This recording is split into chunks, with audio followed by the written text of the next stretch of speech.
మీకు తెలుసా, ఉగాది పండుగ కొత్త సంవత్సరం మాత్రమే కాదు, ఇది సంప్రదాయాలు, రుచికరమైన విందులు, విశ్వాత్మక ప్రాముఖ్యతలతో కూడిన ఒక ఉత్తేజకరమైన కొత్త ఆరంభం.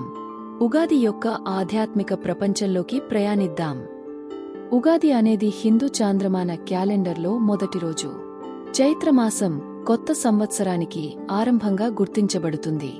పురాణాల ప్రకారం ఈ రోజున బ్రహ్మదేవుడు విశ్వసృష్టిని ప్రారంభించాడని నమ్ముతారు.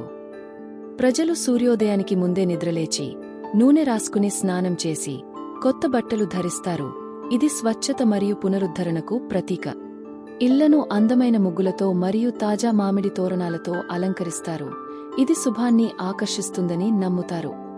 ప్రజలు దేవాలయాలకు వెళ్లి కొత్త సంవత్సరపు జ్యోతిష్యశాస్త్ర ఫలితాలను వింటారు మరియు శ్రేయస్సు కోసం ఆశీర్వాదాలను కోరుకుంటారు. ఉగాది పండుగలో ముఖ్యాంశం ఉగాది పచ్చడి. ఇది వేపపువ్వు, బెల్లం, చింతపండు, మామిడికాయ, ఉప్పు, కారంతో తయారు చేస్తారు. ఈ పచ్చడి జీవితంలోని 6 రుచులను సూచిస్తుంది. పులిహోర, బొబ్బట్లు మరియు పాయసం వంటి వంటకాలతో విలాసవంతమైన విందు సిద్ధం చేయబడుతుంది. ఉగాది కేవలం ఒక పండుగ మాత్రమే కాదు, ఇది ఖగోళశాస్త్ర పరంగా కూడా ఎంతో ప్రాముఖ్యత కలిగి ఉంది.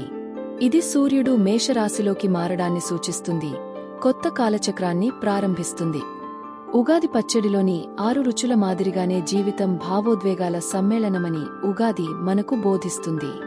ఇది మార్పును స్వీకరించడానికి, కొత్త ఆరంభాలను ఆనందించేటువంటి సమయం. మీరు ఉగాది ఎలా జరుపుకుంటారు? కామెంట్స్లో తెలియజేయండి. మరిన్ని ఆసక్తికరమైన సాంస్కృతిక కథల కోసం లైక్, షేర్, సబ్స్క్రైబ్ చేయడం మర్చిపోకండి.